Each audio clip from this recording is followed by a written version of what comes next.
Nous sommes à l'Hôtel-Dieu, au cœur de Paris. Un des plus vieilles hôpitaux de France qui répond à 9 arrondissements du centre de Paris. Qui est le premier qui a été construit à Paris. En 651, c'était un dispensaire. C'est un symbole de la solidarité dans la mesure où avant l'Hôtel-Dieu était construit ailleurs mais qui était fait pour recevoir effectivement les pauvres. Et là, il y a une décision qui vient de tomber, une annonce de fermeture des urgences au 4 novembre. Et nous sommes en train de nous battre contre la fermeture de l'Hôtel-Dieu.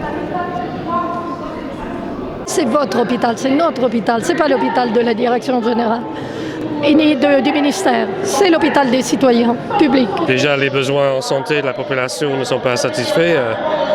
Si on commence à fermer des services qui marchent, je dirais que c'est grave, mais c'est une conséquence de la crise et de l'austérité. On veut le fermer par plan d'économie. On supprime 1000 emplois par an à la science publique depuis 4-5 ans et ça continue. Donc 1000 emplois, c'est l'équivalent d'un établissement. Ils ont fermé l'hôpital Saint-Vincent-de-Paul dans le 14e arrondissement. Ils sont en train d'essayer de fermer Hôtel-Dieu. Nous, on demande un moratoire parce qu'on pense qu'il ne faut pas fermer ce service d'urgence, qu'il est absolument indispensable à Paris. J'habite le 2e arrondissement. Il m'est arrivé déjà d'accompagner quelqu'un en urgence qui était limite du passage à l'acte. Et heureusement qu'il y a eu des urgences pour qu'il y ait au moins un refuge. Tous les patients sont catastrophés. Le service psychiatrique, il n'y a que du personnel de qualité. Quand vous sortez du service, c'est le seul hôpital, moi j'en ai fait malheureusement plusieurs, c'est le seul hôpital où quand je sors, je suis en pleine forme. Et c'est comme une grande famille cet hôpital. Ça fait un moment effectivement qu'il est menacé de fermeture. Il y a déjà plusieurs services qui sont partis depuis l'année dernière.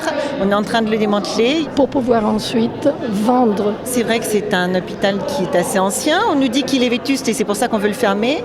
Mais en fait, on a plein de salles qui ont été refaites. Donc en fait, c'est un prétexte de nous dire que la vétusté de l'hôpital. Sûrement pour faire, un hôtel de luxe ou voilà quoi, j'en sais rien. Ceci pour des sombres raisons financières et budgétaires, c'est-à-dire réduire l'offre de soins publics, l'engagement de l'État dans le service public hospitalier et ouvrir vers le privé.